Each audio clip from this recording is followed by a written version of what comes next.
The burn of the century. This is amazing. And he needs to take responsibility for his actions and his words.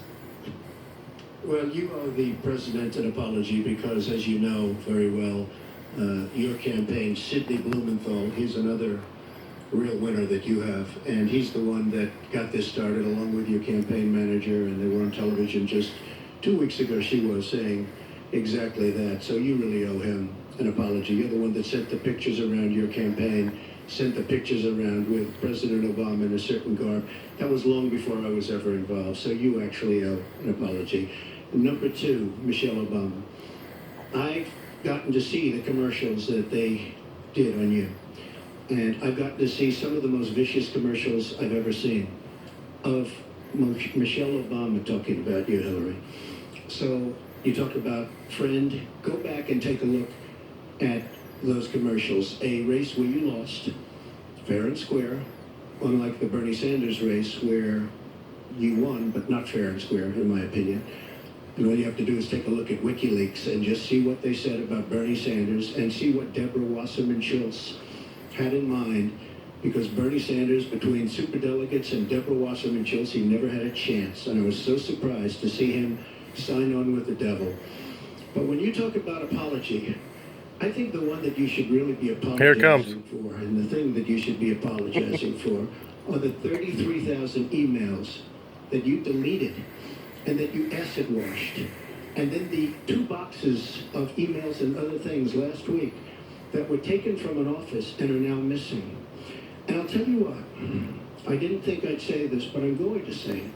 And I hate to say it, but if I win, I am going to instruct my Attorney General to get a special prosecutor to look into your situation, because there has never been so many lies, so much deception.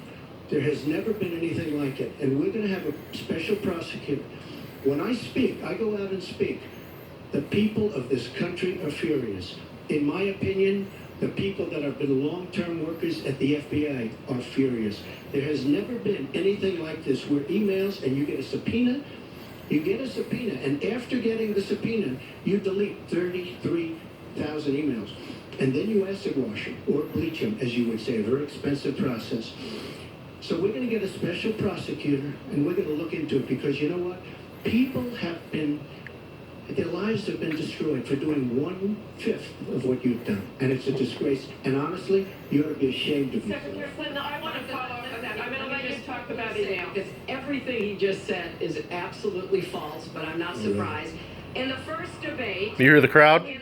The audience needs to calm down here. That it would be impossible to be fact-checking Donald all the time. I'd never get to talk about anything I want to do and how we're going to really make lives better for people. So, once again, go to HillaryClinton.com. We have literally Trump. You can fact-check him in real time. Last time at the first debate, we had millions of people fact-checking, so I expect we'll have millions more fact-checking because...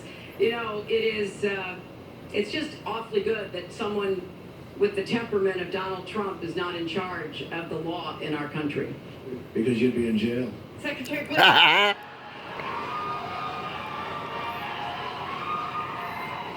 We want to remind the audience to please not talk out loud. Please do not applaud. You're just wasting time. And Secretary Clinton, I do want to follow up on Jesus. emails. You said you're